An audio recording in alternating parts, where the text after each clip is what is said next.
Just arrived back in Washington this hour after an eventful trip to Davos. Trump discussing a wide range of topics, from a deal on Greenland to the war in Ukraine. Our D.C. Bureau Chief Ben Kennedy has the latest details from the trip. Ben.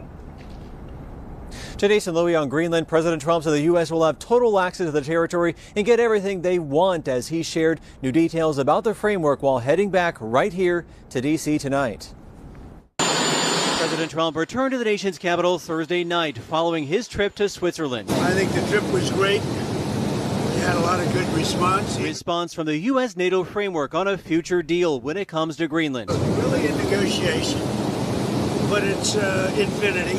The time limit is infinity. He maintains the country needs to acquire the Arctic island, citing threats from China and Russia. As aboard Air Force One, the president was pressed on this. Does it give U.S. control ownership of land? Do whatever we want to. We're all going to work together, and actually NATO is going to be involved with us. He then weighed in on Venezuela, saying the drilling will begin soon. That's going to do two things. It's going to make the United States a lot of money, and it's also, it's going to make Venezuela a lot of money, but it's also going to bring down oil prices even further. While back in Davos, President Trump held a signing ceremony for his so-called Board of Peace that will oversee the ceasefire between Israel and Hamas in Gaza, while also making efforts Thursday to end Russia's war with Ukraine.